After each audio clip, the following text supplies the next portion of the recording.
Lep pozdrav. Danes bomo povedali nekaj o zeliščih za nosečnice, mlade mamice, doječe mamice.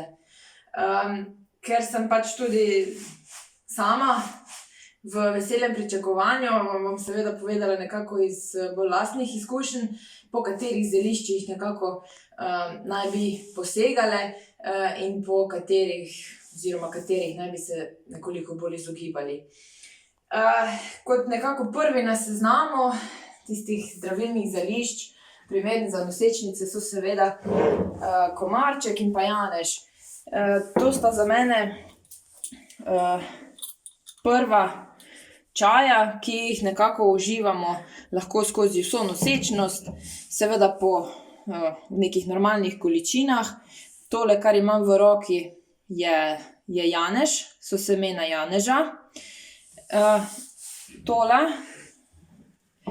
drugo, so pa semena rdečega komarčka. In kot ste mogoče lahko videli, se razlikujejo že po sami obliki semena, velikosti semena. Janežev oziroma ali pa komarčkov čaj se pripravlja na tak način, da pač semena pred pripravo stremo. Najbolje je kar v možnarju ali pa jih za 10 sekund popražimo na vroči ponvi, glih toliko, da začnejo nekako izločati tista eterična olja, potem pa jih preprosto poparimo za nekje 10-15 minut in tisti čaj uživamo večkrat na dan.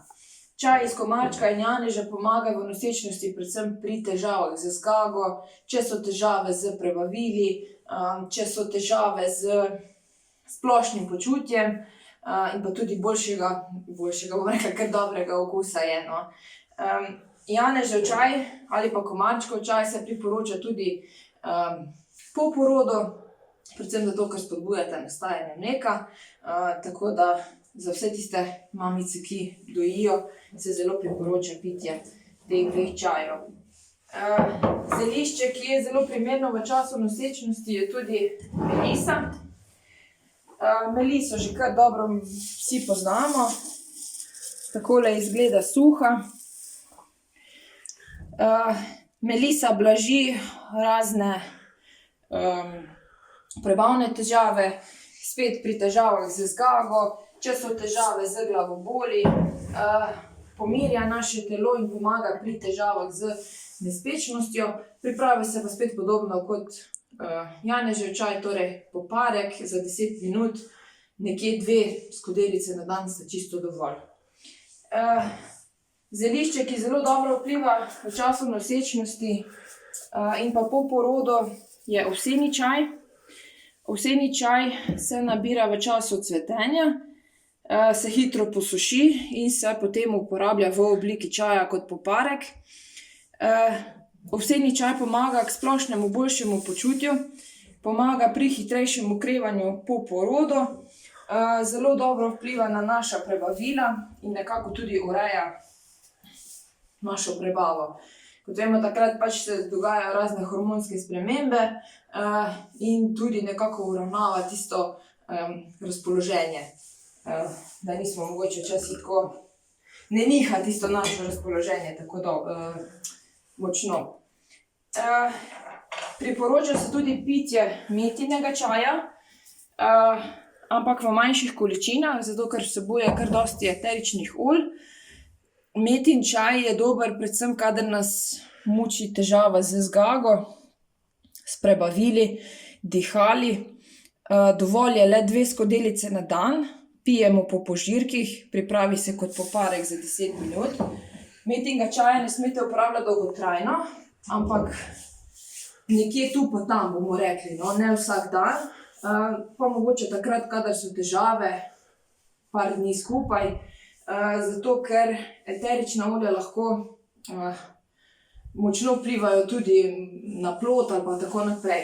Zdaj, zakaj se veliko zelišč ne priporoča v času nosečnosti? Zato, ker ko se delajo kakršnekoli raziskave,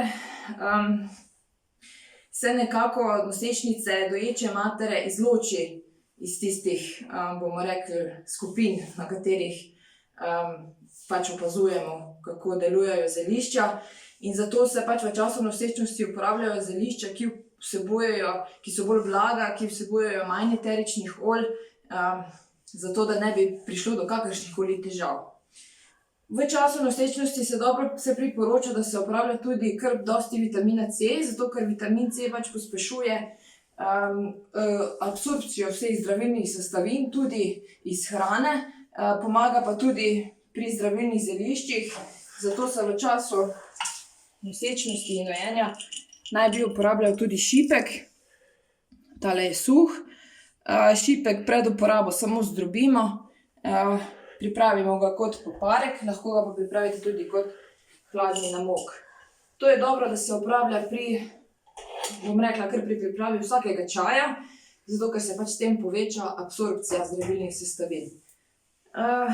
Nekako na splošno z nosečnostjo se spopadamo tudi z prebavnimi težavami, velikokrat nas pestijo težave z blatom, potem nastanejo razni hemoroidi, zato pač nekako ob tej priliki bi mogoče rada povedala, da je dobro, da v svojo prehrano vključite tudi probiotike, ampak uporabljajte naravne probiotike in nekako najboljši je pač sirotka. Poskusite pa zbrati sirotko iz kozjega mleka. Je eden najboljših probiotikov, uravnava našo prebavo, potem mehča blato, da ni tako močno, ker se pač, to je čisto normalno, plod raste, pritiska na črevesje, tudi te hormonske spremembe, ki se dogajajo v našem telesu, vplivajo na celo telo, zato poskusite še s temi stvarmi. Drugače pa, ko boste pa rodile, če boste nekako želele pospešiti nastajanje mleka, pa zdaj v tem času že raste regrat. Regrat si naberete, liste, cvetove, posušite, uporabljate kot čaj, lahko ga pa nabirate tudi celo leto in ga jeste v solatah. To bi bilo to, če imate kakršnekoli vprašanja, nas kontaktirajte, pustite komentar ali pa nas pokličite. Lep pozdrav!